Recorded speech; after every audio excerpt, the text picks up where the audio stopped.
คณะกรรมาธิการและอนุกรรมาธิการแห่งชาติลาวเพื่อยูเนสโกเปิดกองประชุมประจำปี 2025 วันที่ 27 มีนาคม 2025 คณะกรรมาธิการและอนุกรรมาธิการแห่งชาติลาวเพื่อยูเนสโกได้เปิดกองประชุมประจำปีขึ้นที่ห้องประชุมคณะกรรมาธิการโอลิมปิกแห่งชาติลาวโดยให้เกียรติเป็นประธานของทานรองศาสตราจารย์ปริญญาเอกพุทธศิมลวงศ์รัฐมนตรีกระทรวงศึกษาธิการและกีฬาประธานคณะกรรมาธิการแห่งชาติลาวเพื่อยูเนสโก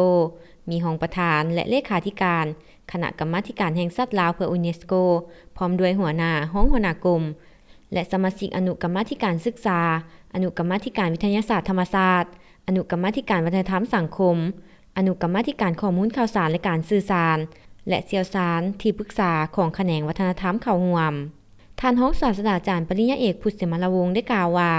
กองประชุมครั้งนี้มีความสำคัญเป็นอย่างยิ่งที่พวกเราจะต้องได้พร้อมกันสรุปตีราคาผลงานของการร่วมมือและการประสานงานกับองค์การยูเนสโกเพื่อปฏิบัติพันธะของสปป.ลาวในการเป็นสมาชิกขององค์การยูเนสโกก็คือการพัฒนาเวียกงานการศึกษาวิทยาศาสตร์และวัฒนธรรมเพื่อบรรลุเป้าหมายของการพัฒนาเศรษฐกิจสังคมของประเทศก็คือบรรลุเป้าหมายของการพัฒนาแบบยืนยงขององค์การสหประชาชาติในปี 2030ซึ่งในระยะผ่านมาการร่วมมือองค์การยูเนสโกแม้นมีผลสำเร็จอันพ้นเด่นหลายด้านในการประสานงานสุขยูส่งเสริมเผยแพร่และสร้างความเข้มแข็งในการจัดตั้งปฏิบัติเวียกงานในโครงเขตการศึกษาวิทยาศาสตร์วัฒนธรรมและการสื่อสารโดยได้รับการสนับสนุนทางด้านวิชาการและงบประมาณจากองค์การยูเนสโก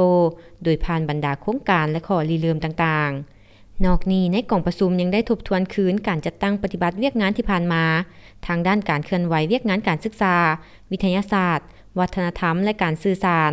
และร่วมรับฟังการปฏิบัติพระบทบาทและหน้าที่ของแต่ละภาคส่วน